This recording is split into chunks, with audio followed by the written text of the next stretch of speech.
नहीं, न्याय देने वाले न्याय नहीं मांग रहे हैं।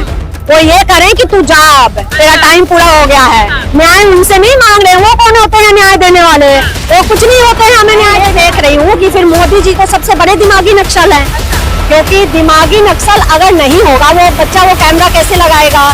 आप ये माइक कैसे कहाँ लगाना है आपको कैसे? इसलिए हम धीरे धीरे करके सबके इस्तीफे मांगेंगे जो दलाली कर रहे हैं। अब पहले शिक्षा मंत्री का हुआ, अब दूसरा वक्त इनका था, अब तीसरा अब देखो कौन होगा। वकीलों के भलाई के लिए कुछ करोगे ही नहीं और तुम सारी चाटुकारिता करोगे और तुम दलाली बैठ के हम दलाल को थोड़ी बिठा रखे हैं यार दलाली करने के लिए। नहीं होगा रिजाइन। अब जो भी करप्शन करेगा, जो भी गलत करेगा, उन सबका रिजाइन होगा। अगर ये हमारी वकील है, होगा रिजाइन ही होगा, 100% होगा, रिजाइन ही होगा। उठा के नहीं तो फिर उनको उठा के हटा दिया जाएगा। मैम, आज आप लोग मनन कुमार मिश्रा का रिजाइन मांगने के लिए आए, क्या कुछ कहना चाहेंगे? मैं यही कहना चाहूंगी कि बहुत हो गया आपका और अब आप जाएं। आप 7 टर्म से बैठे हुए हैं, 2 साल का आपका टेन्योर होता है, तो अब आप जाइए और किसी और को मौका दीजिए ताकि जो है वो वकीलों के लिए कुछ करे। तो आप लोगों ने तो चुना है ना उनको, अगर वो बैठे हुए हैं 14 साल नहीं तो हमने 2 साल के लिए चुना था ना उनको। 2 साल के लिए ही चुने जाते हैं, हमने नहीं चुना है। सारी स्टेट जो है, सारी स्टेट से एक एक मेंबर होते हैं जो उनको चुनते हैं। ये लोग क्या करते हैं कि पार्टी से जुड़े हुए रहते हैं और अब ये लोग अपना पैठ बना लेते हैं। हर राज्य में, हर राज्य का चुनाव होता है, वहां से अपने ही बंदे को वो चेयरमैन बनाएंगे, अपने ही बंदे को वो करेंगे कि भाई वही उनको वोट करेगा। आपको प्रोसेस नहीं पता है और वो वोट करेगा तो उन्हीं के फेवर में करेगा। तो वो हम नहीं, हम सब वकील नहीं करते हैं। हर स्टेट से एक जना करता है, बार काउंसिल, उसके बाहर से स्टेट बाहर से एक जना करता है, तो वो अपना आदमी बना लेते हैं। तो हम ही तो फिर मांग कर रहे हैं ना, तो जाओ ना। यही तो हम मांग करने आए हैं कि अब हो गया, 14 साल हो गए आपको, जाओ आप। तो क्या लग रहा है, रिजाइन हो पाएगा? बिल्कुल हो पाएगा, क्यों नहीं होगा रिजाइन। अब जो भी करप्शन करेगा, जो भी गलत करेगा, उन सबका रिजाइन होगा। अगर ये हमारी वकील हैं हमारे या हमारे जेनजी हैं, जो भी बच्चे हैं, अगर ये खड़े होंगे तो जरूर होगा। मनन कुमार मिश्रा का जो एक विवाद था यूनिवर्सिटी को लेकर, उसको लेकर तो उन्होंने माफी भी मांग ली है, फिर क्यों आप लोग पीछे पड़े हैं इस्तीफा होना चाहिए? मुद्दा वो नहीं है नालसार वाली बात अलग है। देखिए, नालसार के लिए उन्होंने माफी मांग लिया, गलती करा। इस तरह से उन्होंने पता नहीं कितनी गलतियां कर रखी है। अरे आपको वकील के वेलफेयर के लिए बिठाया गया है ना, तो 14 साल में एक काम उन्होंने नहीं किया है वेलफेयर का वकीलों के लिए। सिंगल वन एक भी काम किसी से आप पूछना कि मनन कुमार मिश्रा ने क्या किया है वकीलों के लिए। तो जब हम इस पोस्ट पे बैठ के वकीलों के भलाई के लिए कुछ करोगे ही नहीं और तुम सारी चाटुकारिता करोगे और तुम दलाली बैठ के, हम दलाल को थोड़ी बिठा रखे हैं यार दलाली करने के लिए, तो इसलिए हम मांग कर रहे हैं। लेकिन 14 साल बाद ही क्यों, सवाल ये भी। नहीं बाद इसलिए हम धीरे धीरे करके सबके इस्तीफे मांगेंगे जो दलाली कर रहे हैं। अब पहले शिक्षा मंत्री का हुआ, अब दूसरा वक्त इनका था, अब तीसरा अब देखो कौन होगा। धीरे धीरे करके जो भी भ्रष्टाचार कर रहे हैं सबका इस्तीफा मांगा जाएगा। सीजेपी वालों ने आपको सपोर्ट किया, उसे कैसे देखते हैं? बिल्कुल, उन्होंने तो शुरुआत कर दी।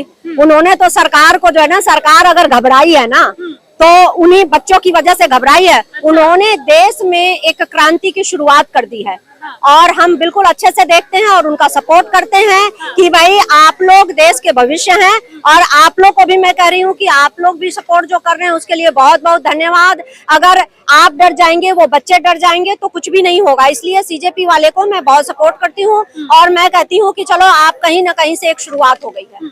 लेकिन प्रोटेस्ट करने वालों को तो एंटी नेशनल बोल दिया जाता है, दहशतगर्द बोल दिया जाता है, तो आप लोगों को भी बोल सकती है सरकार? बोलते हैं, बोल नहीं दिया जाएगा। देखो ऐसा है, सरकार घबराई हुई है और जब भी आप किसी गलत के खिलाफ आवाज उठाओगे ना तो आपको बोला ही जाएगा आतंकवादी, नक्सल। आप भी अगर उठाएंगे तो आपको भी बोला जाएगा। तो इससे दिमागी नक्सल, तो उससे कोई फर्क नहीं पड़ता है, उनको बोलने दो।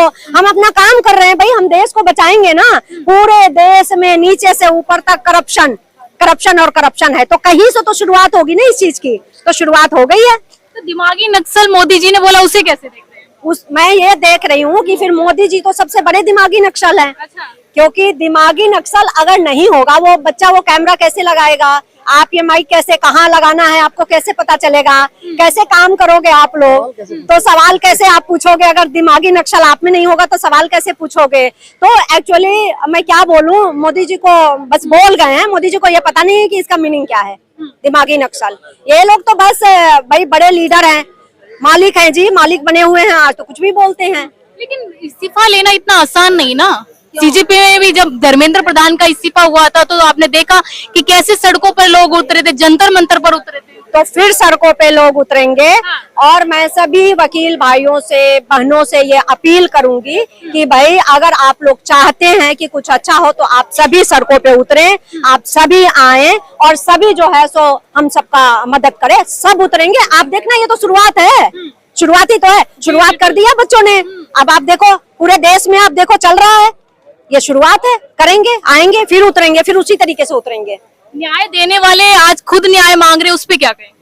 नहीं, न्याय देने वाले न्याय नहीं मांग रहे हैं, वो ये करें कि तू जा, अब तेरा टाइम पूरा हो गया है। न्याय उनसे नहीं मांग रहे हैं, वो कौन होते हैं न्याय देने वाले, वो कुछ नहीं होते हैं हमें न्याय देने वाले, कोई नहीं होता है। वकील से ज्यादा मजबूत कोई भी नहीं है, कोई ना लीडर है ना कुछ है। देश की राजनीति में वकीलों का सबसे बड़ा रोल रहा है, सबसे बड़ी भूमिका रही है, देश के उत्थान में भी और देश के पतन में भी। जो लॉयर्स का जो रोल रहा है वो सबसे इम्पोर्टेंट रहा है। लॉयर भिखारी नहीं है, वो किसी से कुछ मांगता नहीं है, एक हम ही तो हैं जो सिर्फ देते हैं। तुझे हमने ही दिया है, हम करे तू जा, किसी और को बिठा देंगे, हम मांगने वाले नहीं है। अगर रिजाइन नहीं होता तो अगला कदम क्या होगा? होगा, रिजाइन ही होगा, 100% होगा, रिजाइन ही होगा। उठा के नहीं तो फिर उनको उठा के हटा दिया जाएगा। हाँ, से रिजाइन दे दो, अगर नहीं देंगे आप रिजाइन तो आपको इधर से उठा के इधर रख दिया जाएगा। भाई ये तो सरकार के आदमी सरकार की बात करते, वकीलों की बात नहीं कर रही है। तो अभी सरकार की बात कर लो या वहाँ से इस्तीफा देके या हमें संभालो कि भाई कैसे काम करोगे आप। 14 साल से बने बैठे हो आप, क्यों बने बैठे हो आप? ये तो गलत चीज है ना। और ये क्यों बने बैठे हैं, इनका ये 2 रीजन है इनके। एक तो जितने लॉ कॉलेजेस हैं उनसे इनकी जो आमदनी हो रही है, इनका जो हफ्ता बना हुआ है वो इनको मिल रहा है। दूसरा AIB का जो फंडा कर रखा है, जो कलेक्शन कर रखा है बच्चों से, नए बच्चे बेचारे स्ट्रगल करने आते हैं, इन्हें ये लूट रहे हैं। इनको एग्जाम तो जबरदस्ती दो, अरे डबल ग्रेजुएट लोग हैं, उनसे एग्जाम लेने की क्या जरूरत है आपको? तो ये इसीलिए चिपके हुए हैं, ये तो इनको इसलिए चिपके, उनको हटाना पड़ेगा इनको, और इनको जाना लाजमी होगा, जरूरी होगा।